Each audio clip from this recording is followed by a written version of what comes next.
Assalamualaikum warahmatullahi wabarakatuh. Khutbah iblis pada hari kiamat. Marilah senantiasa berlindung kepada Allah Subhanahu wa Ta'ala dari syaitan agar tidak mendengarkan khutbahnya iblis kelak di hari kiamat. Semoga kita termasuk golongan orang-orang yang tidak mendengarkan khutbahnya iblis di hari kemudian. Iblis menyampaikan khutbahnya di hadapan orang-orang yang mengikutinya yang telah ditetapkan oleh Allah Subhanahu wa Ta'ala masuk ke dalam neraka jahanam. Ketika mereka digiring menuju neraka jahanam, Allah Subhanahu wa Ta'ala berfirman, orang-orang kafir dibawa ke neraka jahanam berombong-rombongan, sehingga apabila mereka sampai ke neraka itu dibukakanlah pintu-pintunya dan berkatalah kepada mereka penjaga-penjaganya, apakah belum pernah datang kepadamu rasul-rasul di antaramu yang membacakan kepadamu ayat-ayat Tuhanmu dan memperingatkan kepadamu akan pertemuan dengan hari ini? Mereka menjawab, benar, telah datang, tetapi telah pasti berlaku ketetapan azab terhadap orang-orang yang kafir. Surat Az-Zumar ayat 71. Ketika neraka jahanam sudah melihat orang-orang yang akan dimasukkan ke dalamnya dari kejauhan, neraka kemudian semakin bergejolak dan membara tidak sabar menanti kedatangan mereka.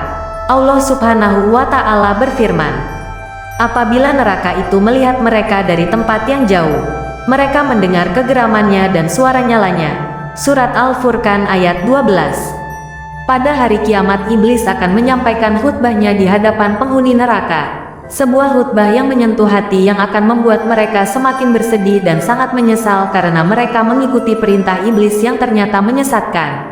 Al-Hasan Al-Basri rahimahullah berkata, tatkala hari kiamat, iblis berdiri di atas sebuah mimbar kemudian berkhutbah seraya berkata, sesungguhnya Allah telah menjanjikan kepadamu janji yang benar, dan aku pun telah menjanjikan kepadamu tetapi aku menyalahinya. Tafsir At-Tabari 16/563. Al-Hafiz Ibnu Katsir rahimahullah berkata, Allah mengabarkan tentang khutbah yang disampaikan oleh iblis kepada para pengikutnya, yaitu setelah Allah memutuskan menghisap para hambanya, kemudian Allah memasukkan kaum mukminin ke surga, dan Allah menempatkan orang-orang kafir ke dalam neraka jahanam.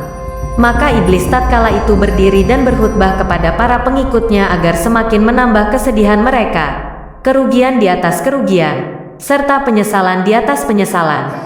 Tafsir Al-Quran Al-Adzim 4/489. Khutbah iblis di hari kiamat kelak bisa menjadi renungan bersama agar tidak menjadi orang-orang yang merugi di akhirat.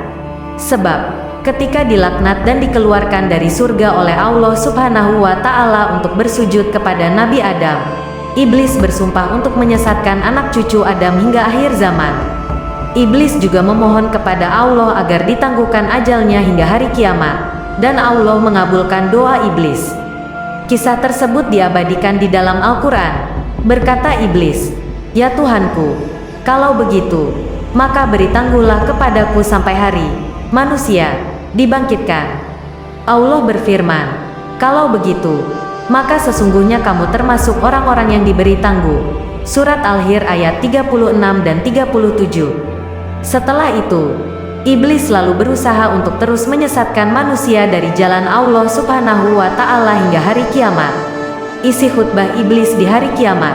Ketika hari kiamat tiba dan manusia telah dibangkitkan dan dihisab, iblis akan berkhutbah di hadapan para pengikutnya.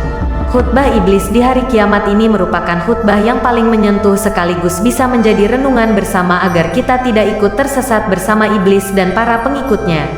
Allah Subhanahu wa Ta'ala telah menunjukkan sedikit rahasia sebuah peristiwa di hari kiamat kelak ketika iblis berkhutbah di hadapan para pengikutnya. Peristiwa ini diungkapkan dan diterangkan oleh Allah Subhanahu wa Ta'ala di dalam Al-Quran. Allah berfirman, dan dimasukkanlah orang-orang yang beriman dan beramal saleh ke dalam surga yang mengalir di bawahnya sungai-sungai, mereka kekal di dalamnya dengan seizin Tuhan mereka.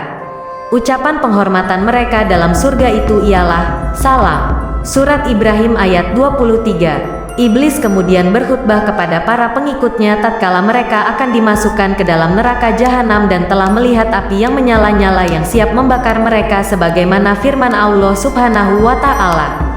Dan berkatalah Saitan tatkala perkara hisab telah diselesaikan, sesungguhnya Allah telah menjanjikan kepadamu janji yang benar, dan aku pun telah menjanjikan kepadamu tetapi aku menyalahinya.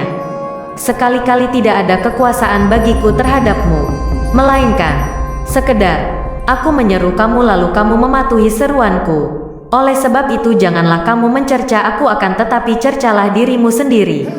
Aku sekali-kali tidak dapat menolongmu dan kamu pun sekali-kali tidak dapat menolongku. Sesungguhnya aku tidak membenarkan perbuatanmu mempersekutukan aku dengan Allah sejak dahulu.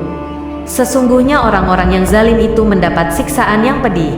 Surat Ibrahim ayat 22. Di dalam khutbah tersebut, Iblis mengatakan kepada para pengikutnya bahwa Allah telah memberikan janji kepada orang-orang tersebut, yaitu janji yang benar dan pasti ditepati. Iblis pun memberikan janji-janji kepada para pengikutnya. Namun janji iblis itu hanyalah janji palsu yang merupakan bagian dari tipu muslihatnya untuk menjerumuskan manusia ke dalam dosa dan kesesatan. Para pengikut iblis yang mendengar pidato iblis di akhirat itu langsung merasa sangat tertipu dan menyesal. Namun, penyesalan di akhirat sales penyesalan sia-sia, dan mereka akan menjadi teman iblis di dalam neraka dan kekal di dalamnya. Saudaraku, jangan sampai kita menjadi orang-orang yang menyesal ketika mendengar pidato iblis di hari kiamat kelak. Semoga kita semua selalu dilindungi Allah Subhanahu wa Ta'ala dari tipu daya iblis. Semoga Allah Subhanahu wa Ta'ala menjaga dan melindungi kita dari tipu daya iblis laknatullah. Assalamualaikum warahmatullahi wabarakatuh.